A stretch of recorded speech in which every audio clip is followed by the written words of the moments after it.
So good morning everyone. দেখতেই পাচ্ছেন Mithi ready হয়ে গেছে আর আমরা বেরোচ্ছি মিঠিকে স্কুল নিয়ে। যে মা আর আমি ঘর থেকে বেরাবার আগের ছবি। তো এখন টাইম হয়ে গেল 11টা 48। আমরা প্রায় 8টা 15 নাগাদ চলে এসেছি, আপনাদের সঙ্গে দেখালাম। আর আজকের যে ব্লগটা পোস্ট হচ্ছে সেটা হলো কালকে মিঠিরা যে জু ঘুরতে গেছিল বর্ধমানে, সেটা আমি আপনাদের সঙ্গে গুড মর্নিং এভরিওয়ান। আজকে ইন্ট্রোটাই তো আপনাদের সঙ্গে দেওয়া হয়নি, তো আশা করবো আপনারা সকলে খুব ভালো আছেন, আমিও খুব ভালো আছি। আর আমি সকাল সকাল চলে এসেছি, আপনার সঙ্গে শেয়ার করলাম।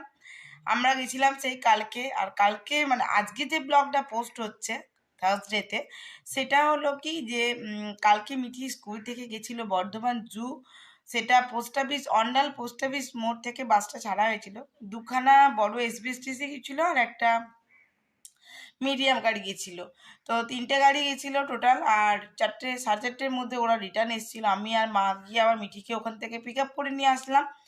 তো তারপরে আর ব্লগটা কন্টিনিউ করিনি, আপনাদেরকে এন্ডিংটা দেখিয়েছি কখন গাড়ি ঢুকেছে। তো আজকে সকাল থেকে আজকে ব্লগটা শুরু করেছি, কিন্তু ইন্ট্রোটা দেওয়া হয়নি, তো জাস্ট এখন ইন্ট্রোটা দিলাম। আর আমার ব্লগটা আমি এখন শুরু করছি। এখন 11টা 50 হয়ে গেল। ভাত হয়ে গেছে, এঁচোড়ের তরকারি, ডাল, ভাজা, এই আর কি। আজকে বৃহস্পতিবার নিরামিষ। আর এখানে একজন আমাদের আত্মীয়ই হয় ভিরিঙ্গিতে, উনি আজকে সকালবেলায় মারা গেছেন, মানে কালকে রাত 2টোর সময় মারা গেছেন। তো এখন এরা দু ভাই গেল আর কি শ্মশান। তো এই আর কি, আমরা এখন ঘরে আছি। তো চলুন রান্না বান্না বসিয়ে ফেলি। কি কি করছি অবশ্যই শেয়ার করব, অবশ্যই সঙ্গে থাকবেন, না দেখতে থাকবেন।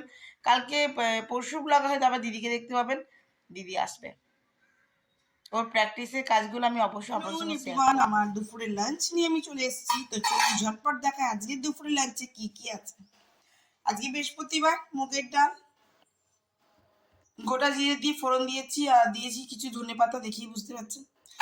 আর ভাজা হয়েছে কয়েকখানি বেগুন ভাজা। সকালবেলায় আসার সময় জামাই বলেছিল সজনে ফুলে ঝাল দিয়া খাবো, কালকে বলে এসেছিল। তো মা সকালবেলায় বাটনা বেটে, মানে সর্ষে শিলনোড়ায় বেটে সকালবেলায় আপনার সজনে ফুলে ঝাল দিয়া বানিয়ে দিয়েছে, মানে এই ঝাল দিয়াটা আমার মা করে দিয়েছে। আর এই যে আমি করেছি আজকে এঁচোড় আলুর তরকারি।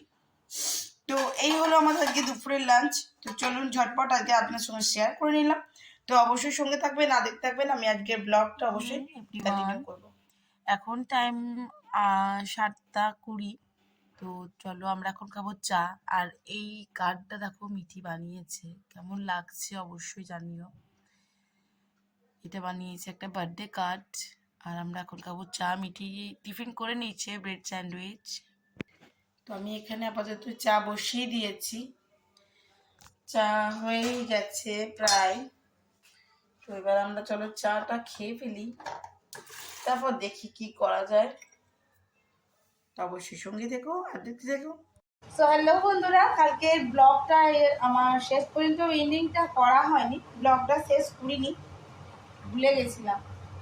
তো যাই হোক, এখন গুড আফটারনুন সকলকে জানাই। আর কালকে ব্লগটা যেহেতু কন্টিনিউ হয়নি, তো কালকের ব্লগটা আমি এখন পর্যন্ত আপনাদেরকে, আমাদের দুপুরের লাঞ্চটা শুরু হয়ে গেছে।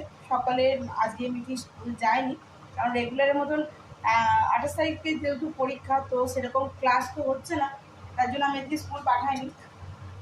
আর আজকে আমাদের দুপুরের লাঞ্চে হচ্ছে ডিমের কারি হয়ে গেছে সমস্ত, বেগুন ভাজা, মুসুরির ডাল, সমস্ত কিছু হয়ে গেছে। তো চলুন আপনাদেরকে একবার দেখিয়ে দিই, তারপর আজকের মতন আমার বকবক, মানে কাল থেকে করে আসা কন্টিনিউ বকবক আমার আজকের মতন আমি এন্ডিং করছি। সকলেই খুব ভালো থাকবেন, সুস্থ থাকবেন। আবার একটি নতুন ভিডিওতে আপনাদের সঙ্গে দেখা হবে, ততক্ষণের জন্য বিদায়, টাটা, গুড আফটারনুন। তো চলুন দেখিয়ে দিই একবার ব্লগে। তো এই ফুটছে আমার ফুলকপি আলু দিয়ে ডিমের ঝোল, পোলট্রির ডিম। আর এখানে দেখুন ভেজে নিয়েছি বেশ কয়েকটি বেগুন ভাজা, মুসুরির ডাল। আর আমি মুসুরির ডালটা একটু গাঢ়ই পছন্দ করি, তাই গাঢ় গাঢ়ই করি। আর এঁচোড়ের তরকারি, এটা কালকে, আজকের না। তো চলো আজকের মতন ব্লগটা এখানে এন্ড করছি, সকলে ভালো থাকবে।